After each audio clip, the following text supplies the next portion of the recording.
Hello, my name is Ruchika Jha from Impact, and today we have with us Ms. Shaily Mehrotra, co-founder and CEO of Fixderma. In this conversation, we'll be talking about the 14 years of Fixderma, and soon it's completing 15 years in October, the marketing strategies, expansion plans, and more. Hello, ma'am. Good afternoon. Thank you so much for having me. So, ma'am, the very first question, Fixderma will be completing 15 years in October. Yeah. So what were some of the key learnings over these years, if you could shed light on that? The learnings have been immense actually, because 15 years is a very long time. Yes. And I think the marketing dynamics have also changed in last 15 years. When I started the journey, it was very different. Of course, the marketplaces, online presence was not there, e-commerce was not there. So that has brought a big change in the market right now. The way of selling was with the same very traditional one. You can either go to the retail channel or sell through pharmacies. So in our case, we started our journey with dermatologists back then. Right, got it. And we also read it in an interview from the reverse trajectory from being an omni-channel to now being a D2C brand. So how has that shaped your brand's identity and the consumer perception? See, online marketing, or let's say e-commerce, is actually a game changer. Right. Because if you are selling just through, let's say, dermats, having your own team, or even creating your own footprints all across India, that will take a very long time, and it requires deep pockets and very good financial muscle, right? But online is like a platform where you can reach out, sitting in Trivandrum, reach out to Jammu, and sitting in Jammu you can reach out to Vizag. Right. So that's the best part of it. The customer reach is immense. You can actually cater to 150 the population of India, billion people. So that's amazing. But but there are of course challenges also, because the competition is immense. Absolutely. But online has been I'll say it has boosted our sales in a very big way, because when we started our journey, we started through dermats, by reaching out to each and every dermatologist in India through our salespeople. That takes time, effort. But while when you just onboard Amazon, your public is your customer, right? The entire public is your customer. So your reach is very big. Got it. So, has there been any difference in strategies for e-commerce or quick commerce, to be precise? See, it's a very evolving market right now, right? Every day there's a change, there are new trends coming, new products coming. So strategies also, you have to be very, up, always, very active, and always your thinking cap has to be on, like what to do next. Yes. So we keep adding new things, we keep getting better celebs, or like we just onboarded Neeraj Chopra, so everybody knows him, right? Yes. So we keep doing things to keep brand relevant in the market, and we are a more concern based problem solver kind of a brand. Our look is a bit serious. We are not a fun brand. We are here to solve your acne and pigmentation and the serious life problems, serious skincare problems.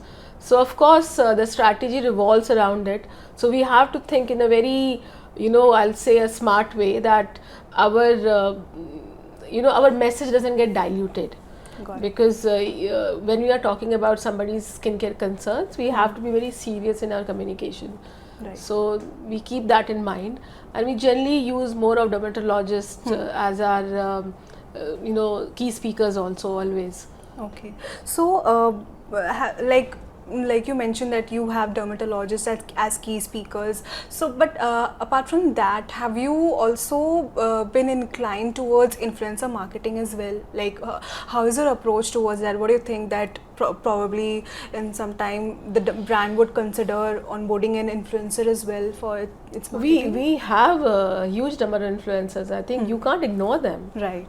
And as the name says, influencers, they do influence the market. Indeed. Right? And people follow them, and while scrolling, if you need the product and influencer you really believe in, and you buy, they prompt you to buy. So I think it's a part of anybody's marketing strategy right now. They can't be ignored. Got it. Yeah. You also mentioned that the Make in India skincare brands, they sometimes struggle with global acceptance due to regulatory measures. And Fixderma has participated in expos in Jakarta, Malaysia, Singapore. So are there plans to pursue strategic partnerships or maybe localized formulations to better penetrate these markets?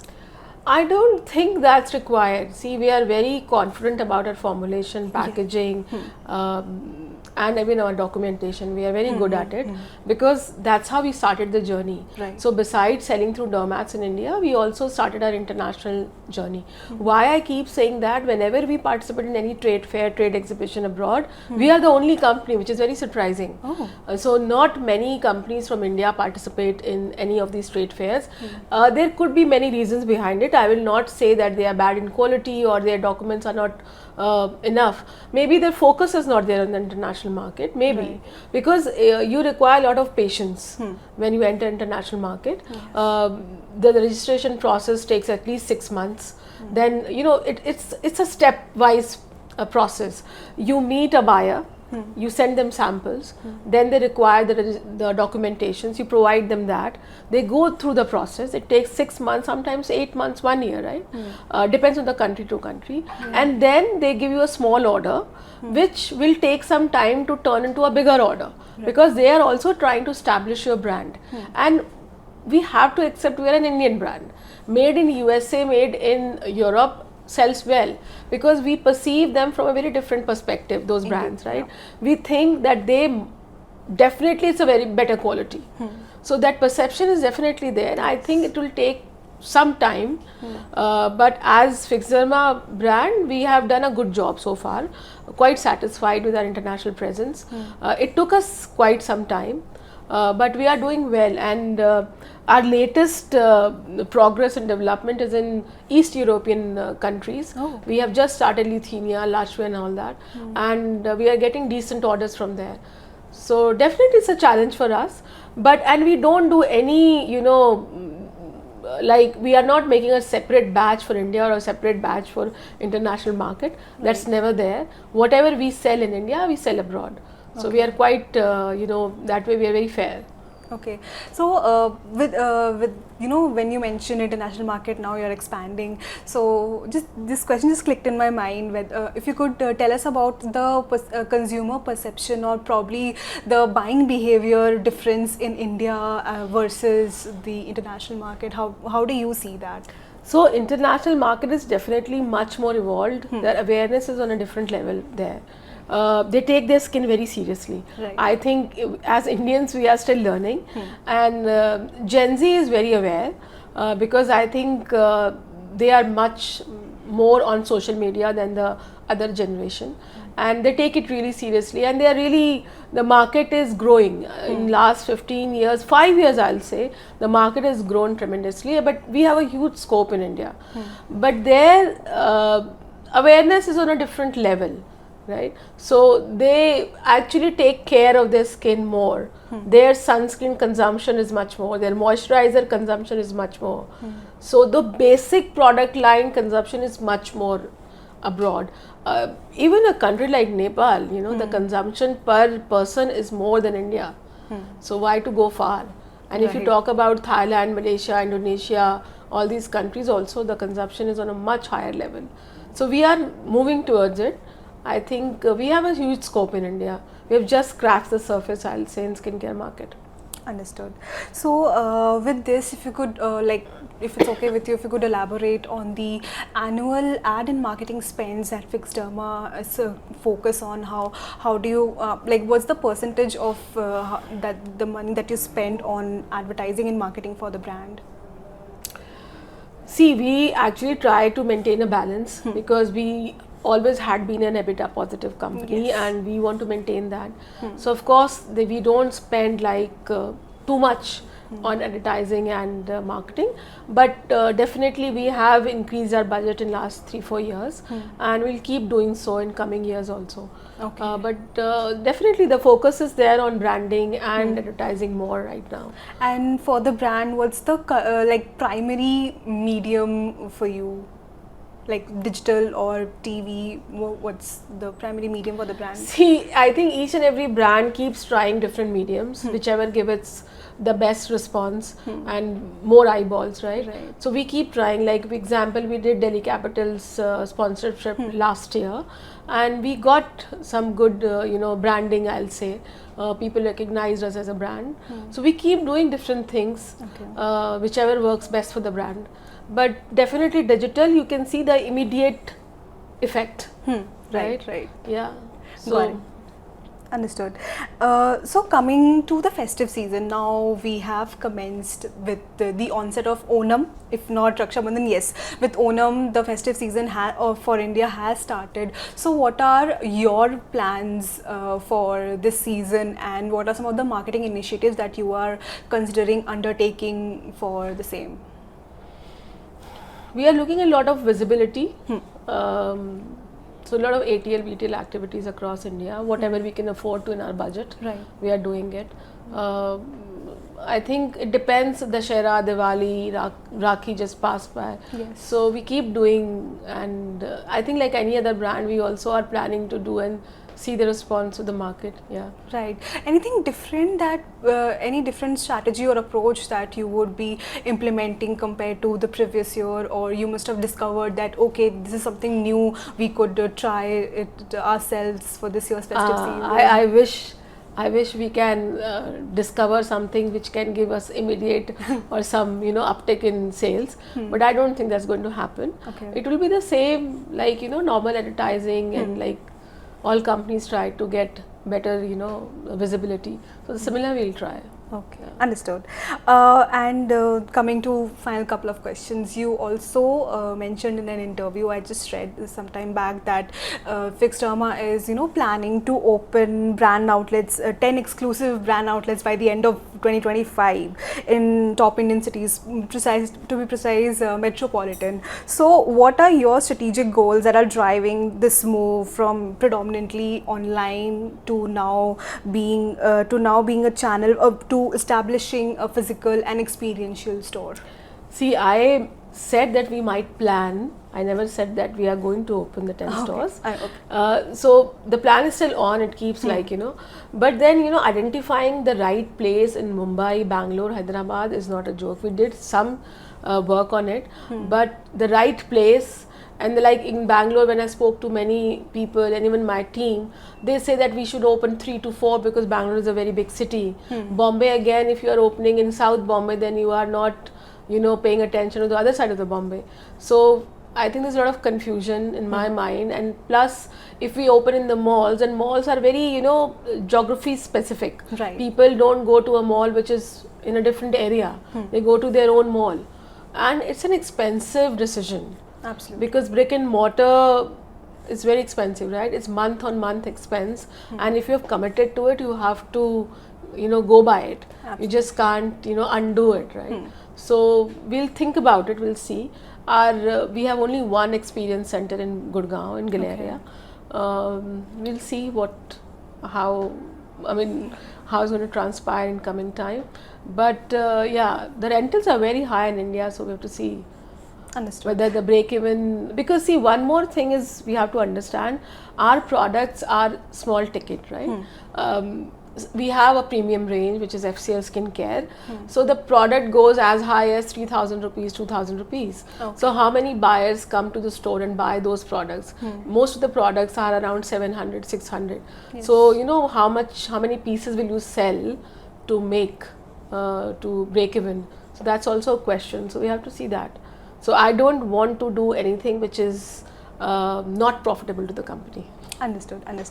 And what are your plans for probably are you considering partnering with major upcoming tournaments like Asia Cup or any other show where where your brand might get visibility to target your audience?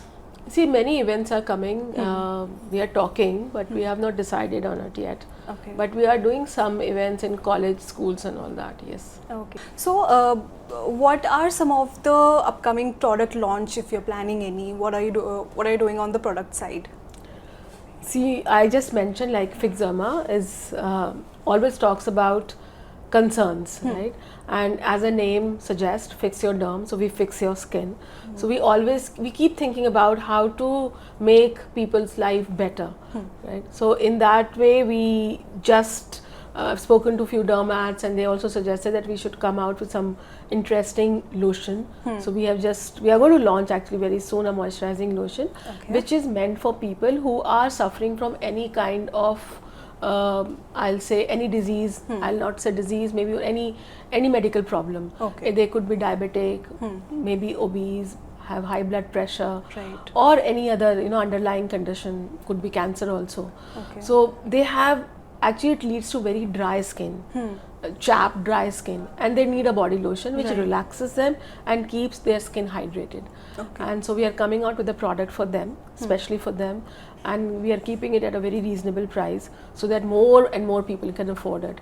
So that one product which is in pipeline, and we have many products which are very interesting, very niche, and meant for a certain group of people. Like we have a Crown Guard shampoo which is meant for people who wear a headgear, like a turban or a hijab. So they need special care for their hair because it's covered. Right. So we have a shampoo conditioner for them, and we are trying to promote it also. We have a hair care product range, entire range for women who are going through menopause or perimenopause, or even post-pregnancy, postpartum hair fall. It's a very common this thing, and even PCOD and PCOS. So we have a complete range which has a tablet, a serum, shampoo, conditioner. So some interesting range. So Fixderma, we always think how can we make lives better, less problems. So skin is like our thing. So we always try to give more solutions. Okay, got it. And while you mentioned partnering with dermatologists, so if you could tell us about how these dermats act as your channel partner.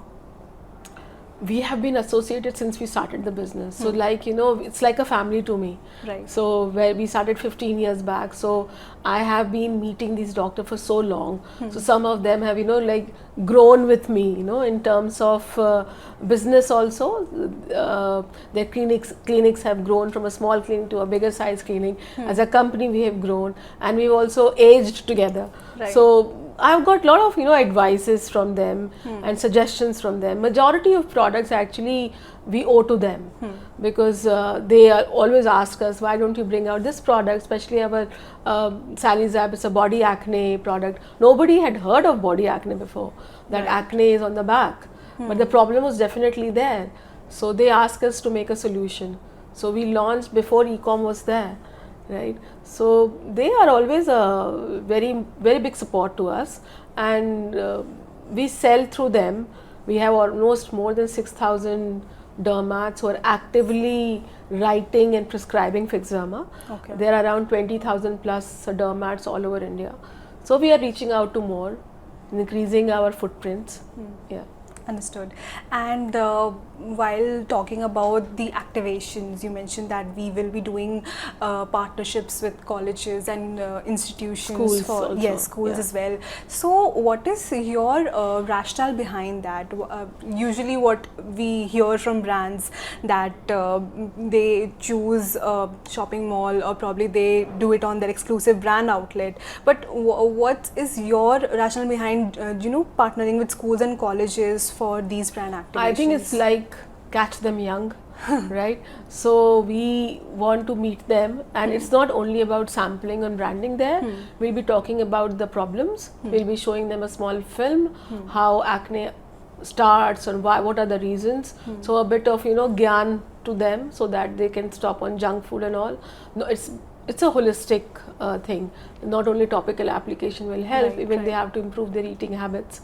So I think it's going to add some, they will also understand how it works, the science behind acne, and science behind making the product, and how it's going to work on their skin.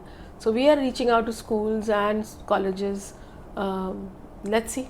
Oh, Coming to my final question, the future plans for Fixderma, what's next in the pipeline in terms of probably marketing or onboarding of any celeb aside from Neeraj Chopra, or maybe continuing with a campaign with him? I don't think so, but see, the plan keeps coming and we have to see the feasibility of the plan, Right. whether it falls in the budget and how it's going to work with the brand, whether it's going to give us some growth, right, or let's say a better credibility in the market. So it all depends on the, if we take any more celeb or let's say a macro influencer. In that case, it all depends on how well they gel with the brand. Right. And how much value they're going to add to the brand. So it all depends on that. Okay, understood. Thank you so much, Ms. Mehrotra, for your time and for the interview. I'm sure the audience who will watch the interview will definitely get inputs and insights from what is the brand working towards now. Thank you so much. Thank you so much.